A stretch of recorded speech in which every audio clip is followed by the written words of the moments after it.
The truly awakened state is a state of wholeness. The mature state of realization. We may not get there in our first realizations or our first awakenings even, but as our own experience, our own spiritual perception matures, it's defined more by wholeness than anything else. And at that point, we're no longer referencing things like formless or form, right? These sort of polarized ways of viewing our experience, that everything is just one whole, one seamless whole, right? And if it's like you could think of it almost like as a spectrum, when a light comes through a prism and then it sort of refracts to all the different colors.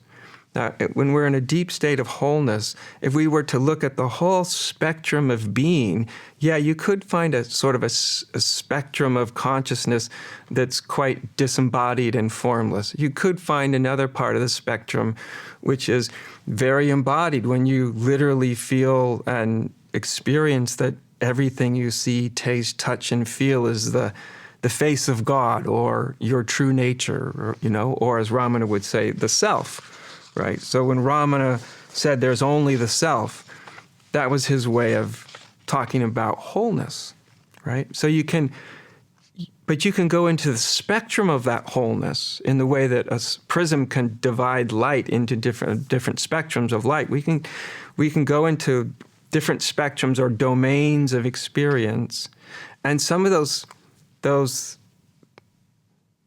little spectrums or little domains of experience can be very contradictory, seemingly. You can have one where it's total formlessness.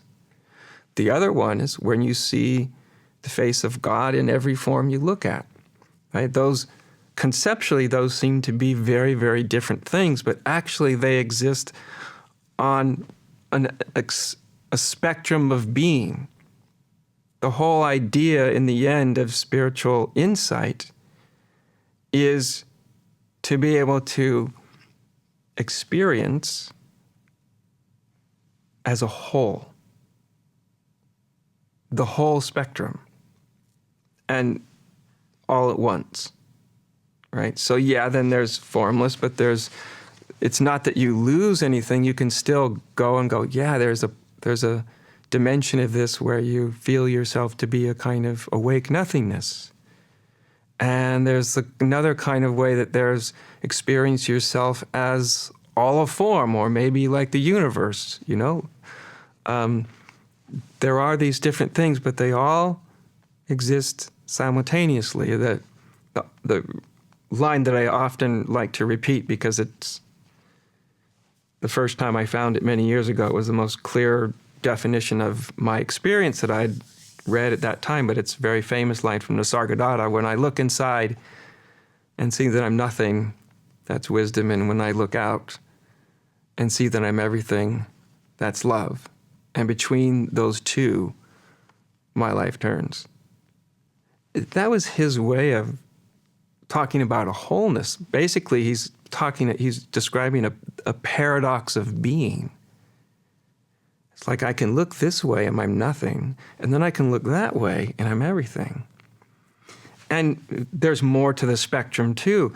Then you can look and see that, I can also see that wholeness is also appearing as a particular human being, right? So you can have that experience of being a particular human being, of nothing, of everything, and there's more to it than that as well, but the end result is wholeness.